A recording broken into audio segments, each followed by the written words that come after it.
जब हम फ्रॉक की स्किन की बात करते हैं, राइट, कि फ्रॉक की स्किन कैसी होती है, तो यहाँ पर हम पढ़ेंगे, अभी तक हमने देखा था फ्रॉक का क्लासिफिकेशन, जनरल आइडिया कि बाहर का बॉडी स्ट्रक्चर, बाहर की संरचना कैसी है फ्रॉक की, ठीक है।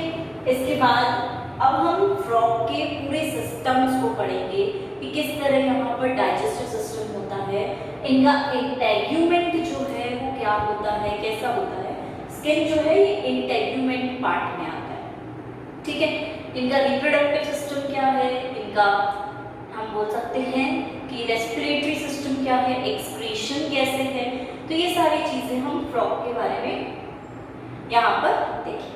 इसके साथ हम इसका एंडोस्केलेटन, अंतःकंकाल जिसे हम बोलते हैं, वो भी यहाँ देखेंगे कि किस प्रकार होता है। स्कल होता है, फिर वर्टिब्रास होते हैं, और इसी के साथ हैंड्स लैंड्स में भी बोन्स होती है, तो वो एंडोस्केलेटन में आ जाता है।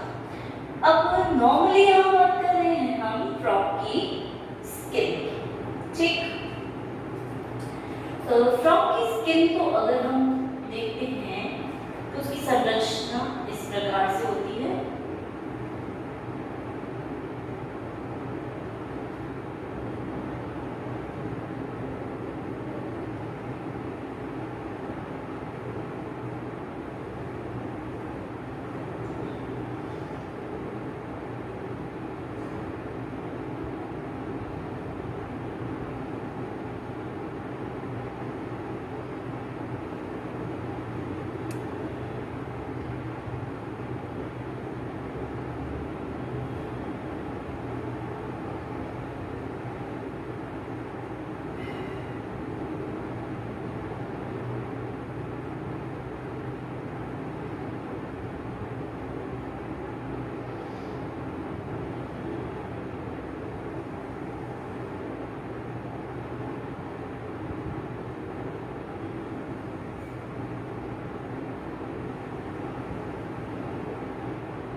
जब भी स्किन की संरचना पे हम आएंगे तो एक चीज हम देखेंगे कि यहाँ पर इनका जो संरचना होती है स्किन की, वो काफी इंटरेस्टिंग सी होती है, ठीक। देखेंगे इसके अंदर क्या क्या उपस्थित होता है, देखिए उससे हमें काफी कुछ आइडिया हो जाता है कि इनकी स्किन में क्या पाया जाता है, ठीक है। अब यहाँ पर हम मार्किंग कर लेते हैं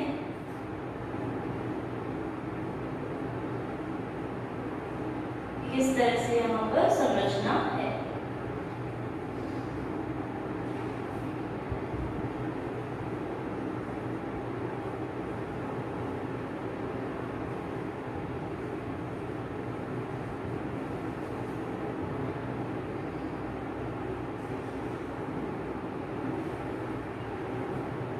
ठीक है,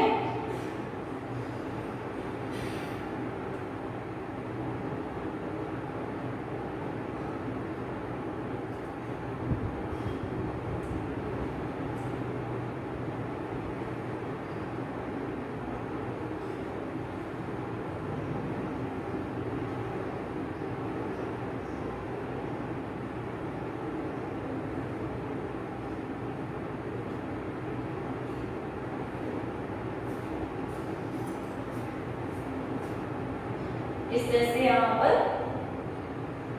संरचना पाई जाती है। तो देख लेते हैं यहाँ पर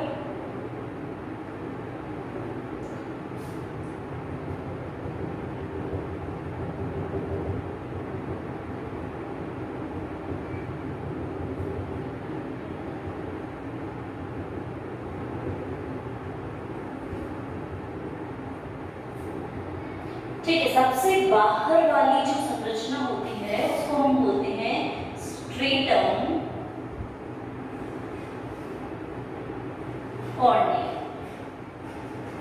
ठीक है, उसके जस्ट नीचे जो होती है उसको हम बोलते हैं स्ट्रेटम जर्मिनेटम। ठीक है, जर्मिनेटम। और यहाँ पर जो संरचना अटैच है इसको हम बोलते हैं बेसमेंट मेम्ब्रेन। ठीक है, बेसमेंट में है इसलिए बेसमेंट मेम्ब्रेन का नाम। ये हमारे हैं क्यूटेनियस ग्लैंड्स। ठीक है, यहाँ पर ये वाली जो भाग होगी इसको हम बोलेंगे स्पॉन्जी लेयर। ठीक है, तो इसे हम स्ट्रेटम स्पॉन्जियोसम के नाम से भी जानते हैं, क्योंकि स्पॉन्जी लेयर है स्पॉन्जियोसम। और नीचे वाले को हम मानते हैं स्ट्रेटम कॉम्पैक्टम के नाम से। राइट, ये हमारी हो जाएगी ब्लड वेसल्स। ठीक है, ये हो जाएंगे लॉन्गिट्यूडिनल फाइबर्स।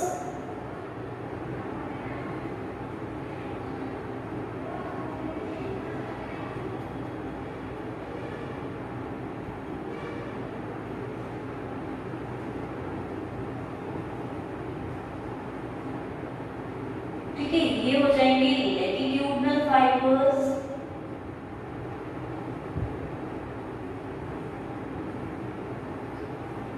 राइट, तो हम ये भी बोल सकते हैं ये वाला जो भाग है, मींस ये वाला जो भाग है यहाँ से लेकर यहाँ तक, ये कहलाता है एपिडर्मिस भाग। और नीचे वाला जो भाग है यहाँ से लेकर यहाँ तक, ये कहलाता है हमारा डर्मिस भाग। क्लियर? अब जब हम इस भाग की बात करते हैं तो ये है सब cutaneous lymph sinus. Lymph sinus, इसे हम बोलते हैं सेप्टम भाग। ठीक है, और नीचे की तरफ जो हमें दिखेगी संरचना उसे हम बोलते हैं पेरिटोनियम।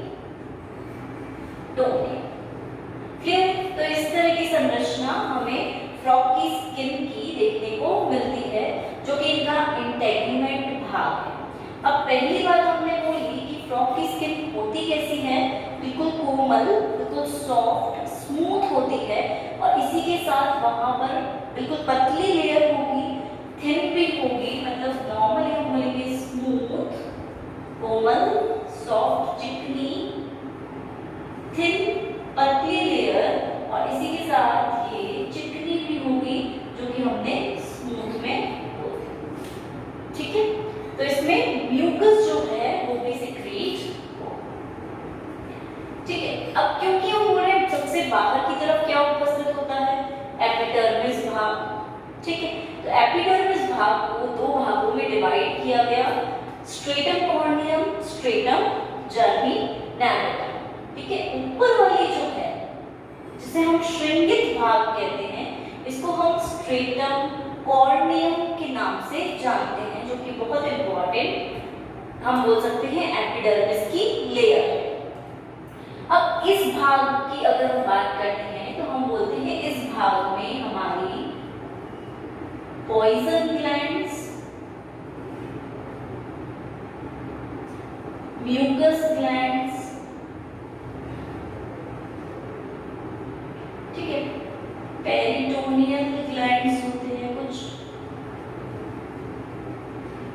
ये इस भाग में ही खुलते हैं। और यहीं से पॉइजन अगर सिक्रीट करते हैं कुछ फ्रॉग्स, तो यहीं से इससे ही सिक्रीट करेंगे, मतलब इनका जो ओपनिंग है, छिद्र जो है वो यहाँ पर उपस्थित रहेंगे ऊपर वाली में, जिससे कि ये बाहर की तरफ रिलीज कर सके।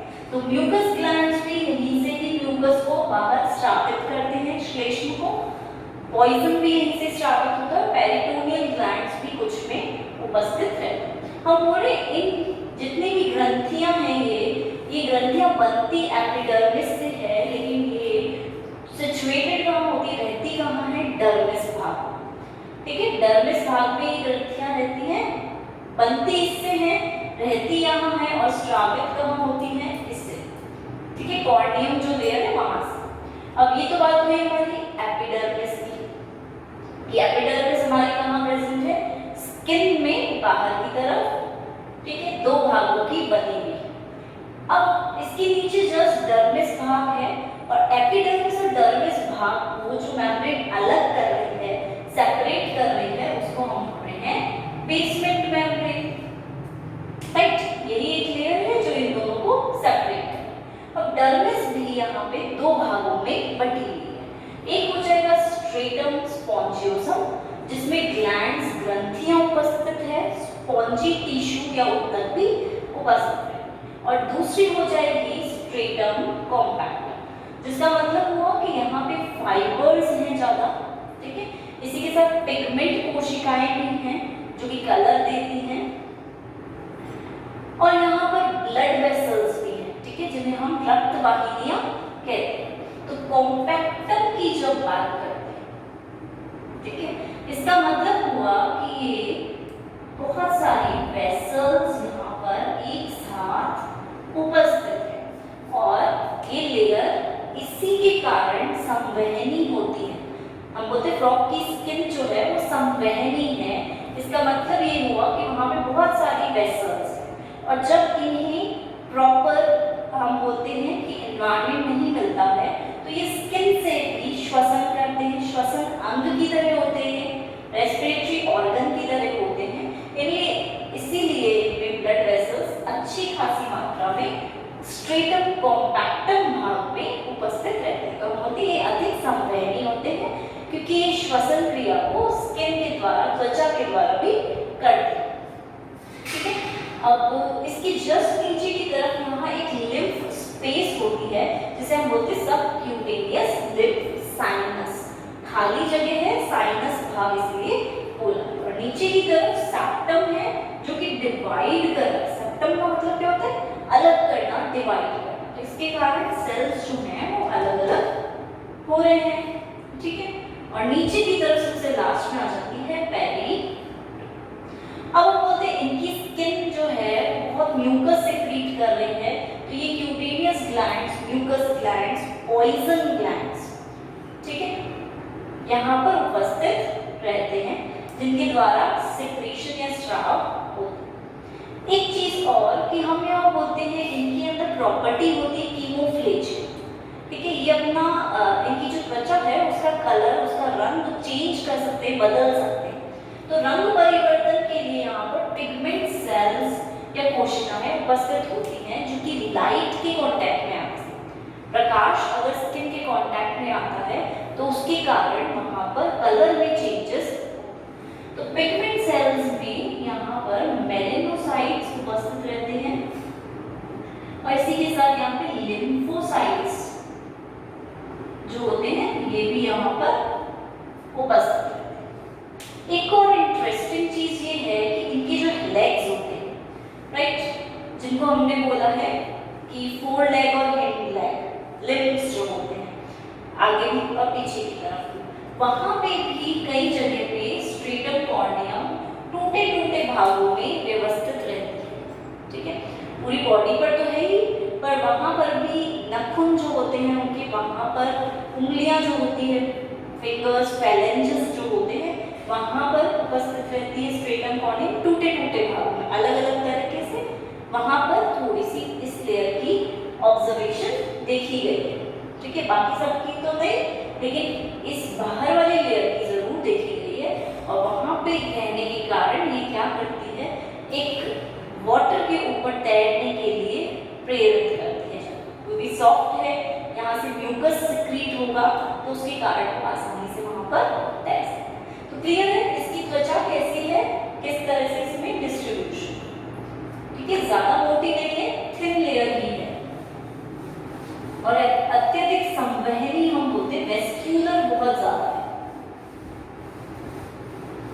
तो लिख सकते हैं हम इसके बारे में आसानी से।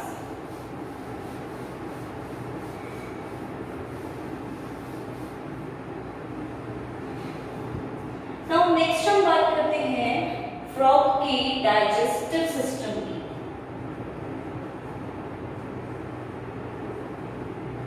ठीक है, इनमें डाइजेस्टिव सिस्टम भी देखा जाता है। तो डाइजेस्टिव सिस्टम को हम पाचन तंत्र को या डाइजेशन को, ठीक है, इसको हम डाइजेशन भी बोल सकते हैं, पाचन, इसको हम दो भागों में विभक्त करते हैं। एक तो हमारा होता है कि डाइजेशन हो कहाँ रहा है, ठीक है, तो वो हो जाएगा हमारा पूरा डाइजेस्टिव पार्ट्स, ठीक है, डाइजेशन के लिए जो ऑर्गन्स हैं वो हो जाएंगे। दूसरा हम बात करते हैं पाचन क्रिया की, किस तरह से वहां उन भागों में डाइजेशन हो रहा है। और तीसरी हम बात करते हैं कि वहां पे कुछ ग्लैंड्स भी होंगे जो वहां पर उपस्थित हैं और किस तरह से वो ग्लैंड्स वर्क करते हैं। तो एक बार हम इनका डाइजेस्टिव सिस्टम देख लेते हैं किस तरह से होता है।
ठीक है, इस प्रकार से इनका डाइजेस्टिव सिस्टम या हम बोल सकते हैं पाचन तंत्र देखा जाता है। तो सबसे पहले ऊपर वाले भाग में हम देखेंगे क्या है यहाँ पर ईसोफेगस,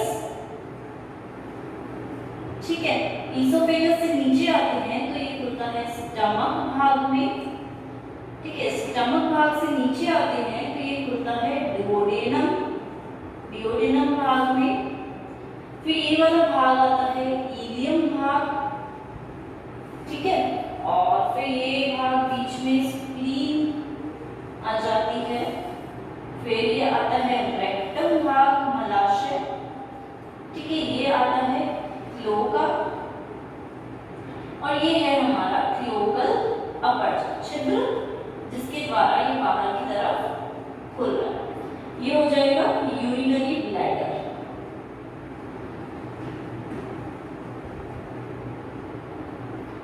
ठीक है, अब ये है लिवर और लिवर के बीच में ये जो है ये बाइल डक्ट होगी,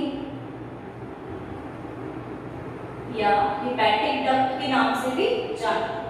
ये क्या हुआ, नीचे की तरफ जो है गॉल ब्लैडर, ठीक है, ये क्या हुए पेनक्रियाज, और ये हुए पेनक्रियाटिक डक्ट। ठीक है, तो इस तरह की संरचना फ्रॉग के डाइजेस्टिव सिस्टम में देखी जाती है। शुरू होगा माउथ से, मुख से, और एंड होगा क्लोकल अपर्च। ठीक है, ये डाइजेस्टिव सिस्टम है। और फूड की बात करते हैं सबसे पहले कि फूड किस प्रकार का ये लेते हैं। तो फूड में हम बोलते हैं छोटे छोटे इंसेक्ट्स जो होते हैं उनको ये ग्रहण करते हैं। उसी के साथ जो वॉर्म्स होते हैं, ठीक है, कुछ मॉलस्का को भी ले लेते हैं, कुछ टोड्स या एडपोल्स होंगे उनको भी ये खा सकते हैं, उनका भी भक्षण कर सकते हैं। तो जो छोटे छोटे जीव होंगे उनको ये आसानी से ले सकते हैं फूड में। और कई बार ये होता है कि इनके ही जो छोटे, ठीक है, यंग वन होते हैं, इनसे जो छोटे होते हैं उनको भी कई बार खा जाते हैं अगर इन्हें कोई ऑप्शन नहीं है। ठीक है, इसके अलावा ग्रास हॉपर्स पे बहुत अच्छे से फीड करते हैं, उन्हें लेते हैं as a food, as a भोज्य पदार्थ। राइट, दूसरी चीज, फूड कैसे ले रहे हैं, इनके माउथ में एक टंग उपस्थित रहती है, उस टंग के द्वारा ये फूड आसानी से कैच कर लेते हैं, पकड़ लेते हैं। ठीक, तो इस तरह की संरचना देखने को मिलेगी। अब बात करते हैं हम सबसे पहले डाइजेस्टिव सिस्टम। ठीक है, डाइजेस्टिव सिस्टम में सबसे पहला भाग आता है माउथ।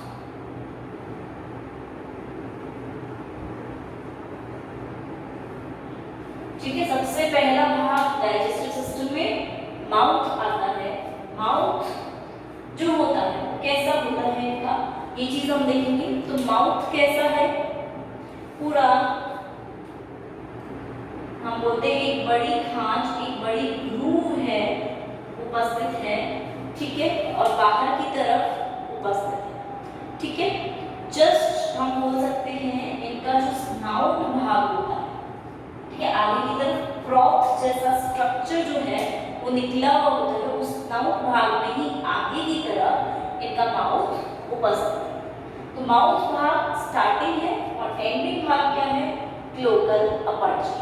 माउथ से शुरू होता है, क्लोका पे खत्म हो जाता है। ठीक, कहाँ है, स्नाउट भाग में है। कहाँ, किस पोजीशन पर है, वेंट्रल पोजीशन पर, अधर भाग की तरफ है। ठीक है, माउथ। और सीधे से हम बोलेंगे तो ऐसा कुछ नहीं कि एक साइड है, दोनों साइड से पूरा अच्छे से कवर है। ठीक है, अब माउथ की जस्ट बाद जैसे ही माउथ खुलेगा, ठीक है, माउथ में क्या है, दो ऊपर और नीचे की तरफ दो जॉ ही तो जुड़े हुए हैं, दो जॉ आपस में जुड़े हुए हैं, एक ऊपर वाला जबड़ा, एक नीचे वाला जबड़ा।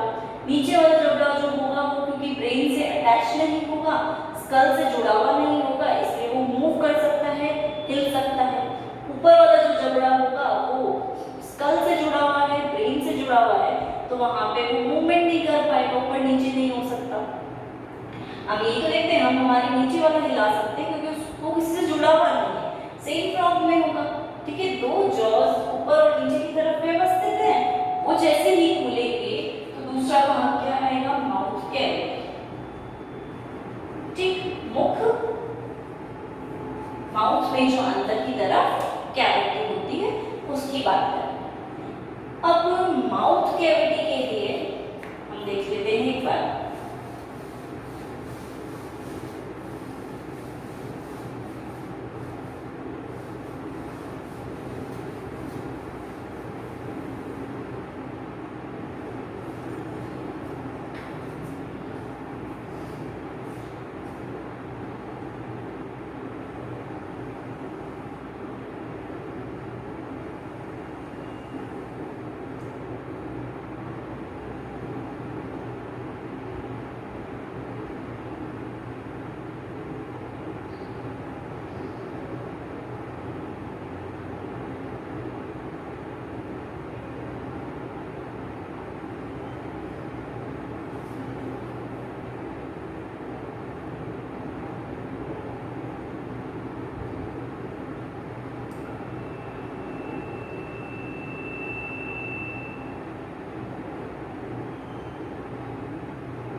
ठीक है।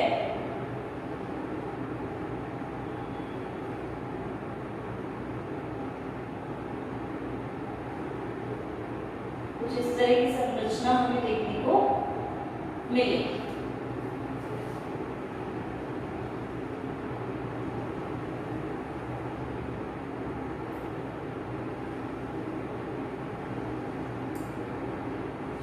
ये हो गई ओपनिंग ऑफ यूस्टैचियन ट्यूब,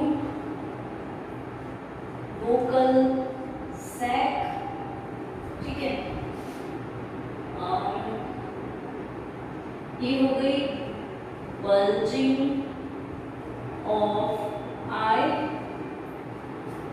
ठीक है। बीच में हो गया गलेट, और ये हो गया यहाँ पर ईसोफेगस, जहां से खुल रही है,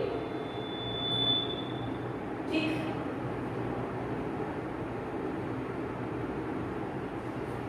दूसरी चीज यहाँ पर हम देखेंगे फॉसा भाग होगा, ठीक है। यहाँ पर हम देखेंगे टीथ होते हैं, पोमेराइन टीथ, ठीक है। इस प्रकार से यहाँ पर टीथ उपस्थित रहते हैं। अब नीचे की तरफ अगर देखेंगे तो यहाँ पर टंगनुमा संरचना देखने को मिलेगी।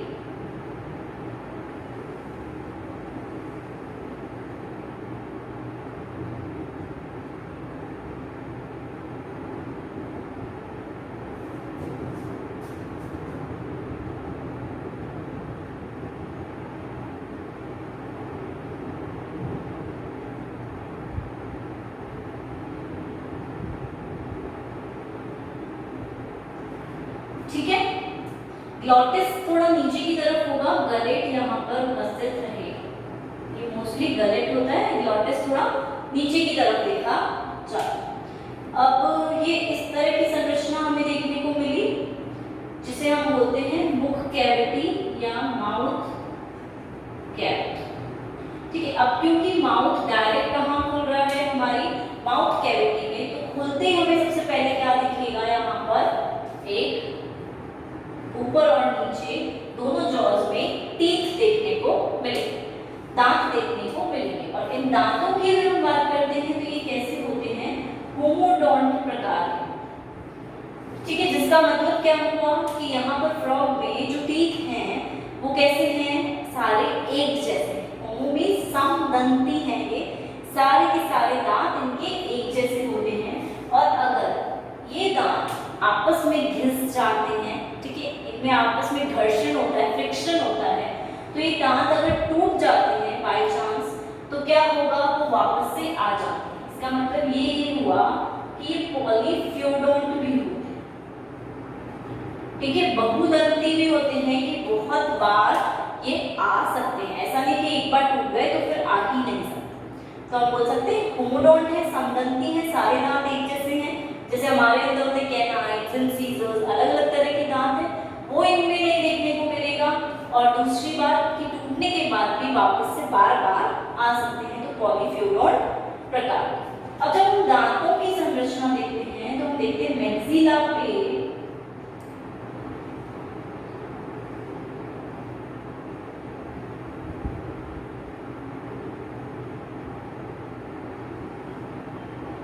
इस तरह से अटैच, ठीक है।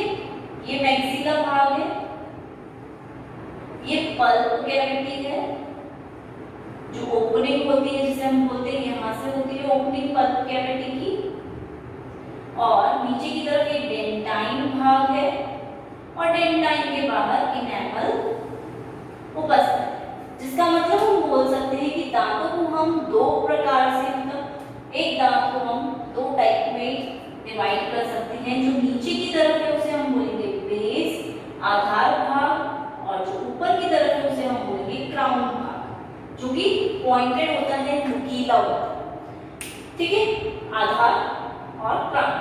आधार भाग में बेस पे अटैच करना होता है, बेस जॉ पर, जबड़ों के बीच में सॉकेट बनाकर वहां पर जोड़े गए। और इनमें पल्प कैविटी उपस्थित है। वही अगर क्राउन की बात करें, अगले भाग की बात करें जो ऊपर की तरफ आ रहा है वो डेंटाइन का बना होता है और इसके बाहर की तरफ इनेमल की लेयर उपस्थित रहती है। तो इस तरह से टीथ का संरचना होती है और ये टीथ इस तरह से दो प्रकार के। एक और इंटरेस्टिंग चीज जो यहाँ देखने को मिलती है हमें कि टीथ हैं, ठीक है, उनके अलावा एक और वोमेराइन टीथ यहाँ उपस्थित रहते हैं जो कि क्योंकि वोमेरस भाग में पाए जाते हैं, ठीक है, इनकी प्रेजेंस जो है वो वोमेरस भाग में देखी जाती है, इसलिए हम इन टीथ को बोलते हैं वोमेराइन टीथ, ठीक है। तो इस तरह से अदर दूसरे प्रकार के टीथ भी, जैसे ही वो जबड़ा खोलेंगे, टीथ खोलेंगे, तो यहाँ हमें ये भी देखने को मिल सकता है। ऊपर की तरफ फॉसा है तो इसको हम बोलेंगे अपर जॉ और नीचे वाले को हम बोलेंगे लोअर जॉ, निचला जबड़ा और ऊपर वाला जबड़ा। अब टीथ खोलते ही हमें क्या दिखेगी, टंग दिखेगी, ये बहुत लसलसी होती है, इस पे म्यूकस उपस्थित रहता है, श्लेष्म उपस्थित रहता है और ये पीछे की तरफ से फ्री रहती है। तो ठीक है, जब भी आसपास इंसेक्ट दिखता है इसे ये आराम से लंबी कर लेता है, इसके अंदर मसल्स उपस्थित रहती है, मांसपेशियां, जिसके कारण लंबी करके वो आसानी से जंतु को, इंसेक्ट को, कीट पतंगों को पकड़ लेगा। और क्योंकि लसलसी है तो गीलापन दिखेगा तो उसके कारण इंसेक्ट आसानी से यहाँ पे चिपक जाए और ये अंदर की तरफ इसको ले। एक चीज और जो हम बोलते हैं, इनके पास टीथ हैं, दांत हैं, उपस्थित हैं, फिर भी इनमें हमें ये चीज देखने को मिलती है कि दांत होने के बावजूद भी ये जो जंतु है दांत से चबाते नहीं, डायरेक्ट निगल जाते हैं इंसेक्ट, ठीक है। ये चीज देखने को मिलती है माउथ कैविटी।